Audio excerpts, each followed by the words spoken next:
Hello friends, अस्सलाम वालेकुम and welcome to my new video. दोस्तों, आज की वीडियो जो आपको बताने जाने वाला हूँ वो बहुत ही ज़्यादा इंटरेस्टिंग होने वाला है, क्योंकि आज की वीडियो में आपको बताने जाने वाला हूँ unsettling confession from astronauts of thing they saw in space.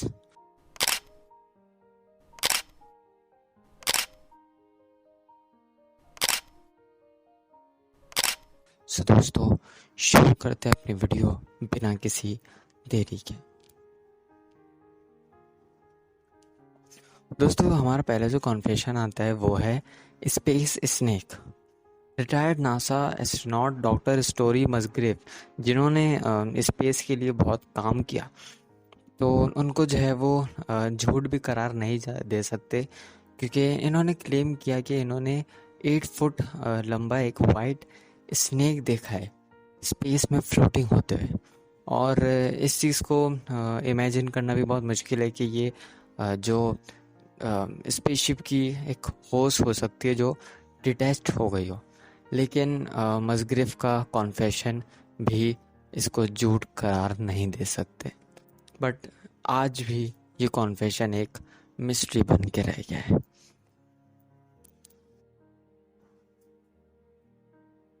दोस्तों, इसके बाद की जो कॉन्फेशन आता है वो है the knock.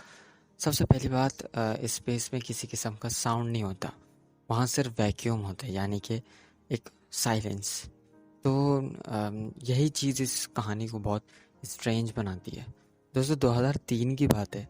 Astronaut Yang Levi, जो कि चाइनीज़ स्पेस प्रोग्राम के पहले एस्ट्रोनॉट बन गए थे जो स्पेस में गए थे, वो अपने स्पेस शटल में बैठे थे जब उन्होंने ये बोला कि उन्होंने एक तरीके का नॉक सुना है।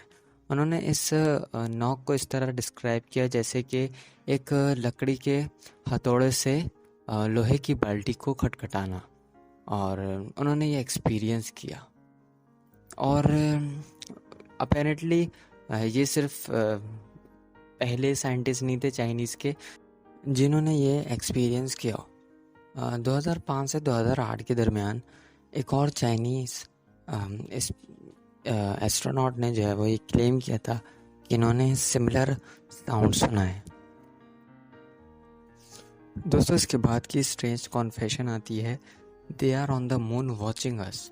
दोस्तों, जब एस्ट्रोनॉट नील आर्मस्ट्रॉन्ग ने वॉक ली थी मून पर, और पहले ऐसे एस्ट्रोनॉट बने थे मून पर कदम रखने वाले, तो उन्होंने जो है वो एक कॉन्स्पिरेसी थ्योरीज बताई थी।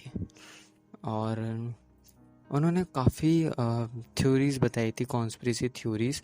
उनके सराउंडिंग जो मोमेंट्स हुए थे उनमें से एक जो थी वो काफ़ी बड़ी मिस्ट्री थी। अपोलो 11 के मिशन के ड्यूरिंग जो 1969 में हुआ था, आर्मस्ट्रॉन्ग जब लैंड हो गए थे मून पर, और नासा ने क्लेम किया था कि उनकी जो ट्रांसमिशन थी वो 2 मिनट के लिए लॉस्ट हो गई थी।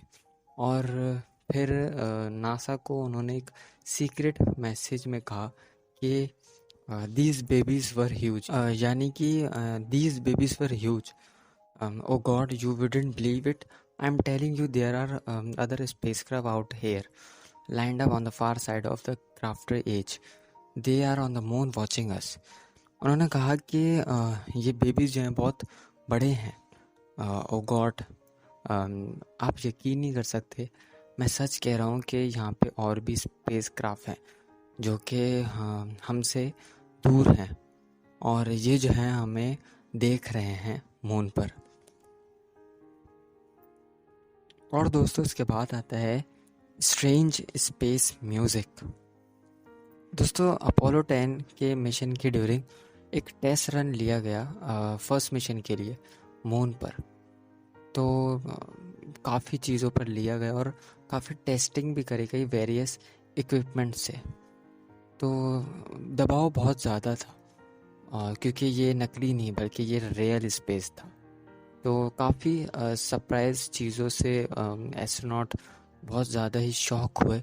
उनमें से एक था कि उन्होंने अपने हेडफोन पर एक विस्लिंग सुनी, एक सीटी सुनी, जिसको वो लोग बाद में कभी डिस्क्राइब नहीं कर सके और इसको नाम दे दिया गया स्पेस म्यूजिक का। और दोस्तों इसके बाद का कॉन्फेशन आता है something shiny on the moon. NASA के एस्ट्रोनॉट एलन बीन ने ये क्लेम किया कि उन्होंने कुछ शाइनी चीज़ देखी मून पर। इन्होंने इसको डिस्क्राइब किया एज शू लेदर। लेकिन आपने कभी एक्सपेक्ट किया है कि स्पेस एक ब्लैक होता है और वहाँ पे किसी किस्म का कलर नहीं होता? तो वो शाइनी चीज़ थी क्या वो कोई गिलास था? वॉटएवर उसका कुछ भी रीज़न हो सकता है कि उसने क्या देखा, लेकिन इसकी किसी भी किस्म की कंप्लीट एक्सप्लेनेशन अब तक पता नहीं चल सकी। तो दोस्तों आज के लिए था बस इतना ही। उम्मीद है आपको वीडियो पसंद आई होगी। कमेंट कर ज़रूर बताइएगा कि कौन सी कॉन्फेशन आपको सबसे ज़्यादा स्ट्रेंज लगा। मिलते हैं अगली वीडियो में, तब तक के लिए अल्लाह हाफिज़।